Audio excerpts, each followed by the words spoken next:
Welcome in this new lesson about concurrency and parallelism in Rust.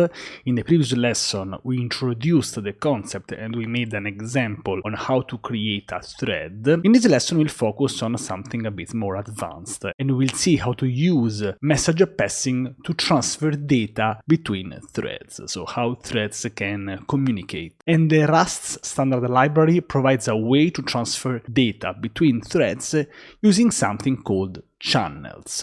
What is a channel? A channel is a way to send message between threads, and it has a sender and a receiver. And of course, the sender is used to send messages and the receiver is used to receive these messages. And the sender and the receiver, they are created using the channel function. The channel function returns a tuple. We made a lesson about tuples containing the sender and the receiver. Let's see some examples. Example 1, we can import mpsc, which stands for multiple producer single consumer. And if we try to create something like this, function main, and then let tx, which is the sender, and rx, which is the receiver, just like this, and we try to run this one, we have an error. So this is not enough to have just this line to create a channel. Why? Because Rust can't tell what type of values we want to send over the channel. So let's do it. We can create a thread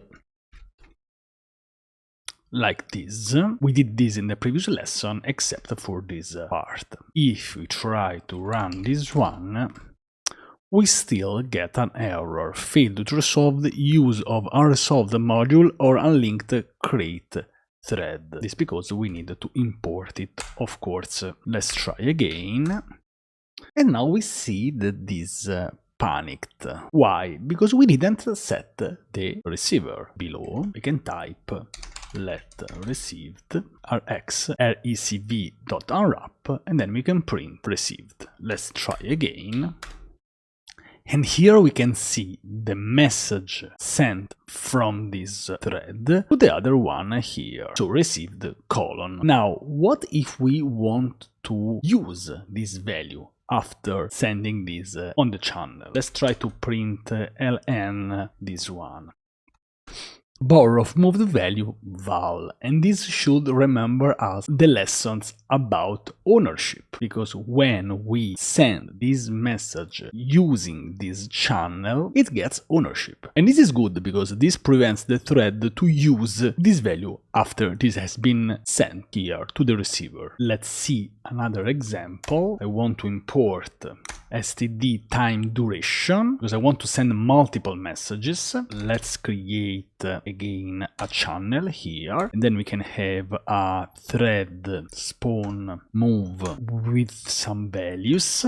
Let vals equal high from the thread. This is a vector of strings. And then for val in vals, we use a for cycle. We send all these messages. And then of course we need our receiver for received in x got. And now let's see what happens. I also put some thread sleep of the duration of seconds 1 here. Let's try it out. Cargo run high from the thread.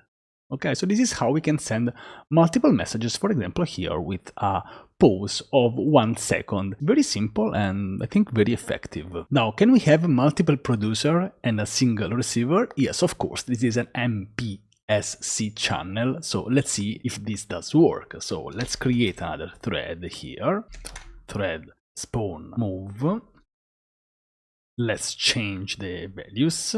Let's say more messages for you. Let's put here let tx1 equal x clone, and here we can type tx1 because again we are moving ownership. We need to clone this x sender. And now let's see what's the output. So we have high from the thread in this first one and more messages for you in the second one. Now we might think that they will alternate and we'll have just a high, more, from messages, the for thread u. Let's see the real output. hi, more messages. We see it's not exactly one by one. Why? Because depending on the system and how things get sent, you can't exactly say which message will be sent first. And this is okay. We can handle this in multiple ways. This was basically an example on how you can handle messages in Rust. I hope that this lesson was clear. This is an introduction to messages. The next lesson will be about the shared state concurrency. Okay? If you have any question, just drop them below. I hope that you will enjoy this. This is a topic that I really like, so I will make more lessons about this topic, and see you in the next video. Bye.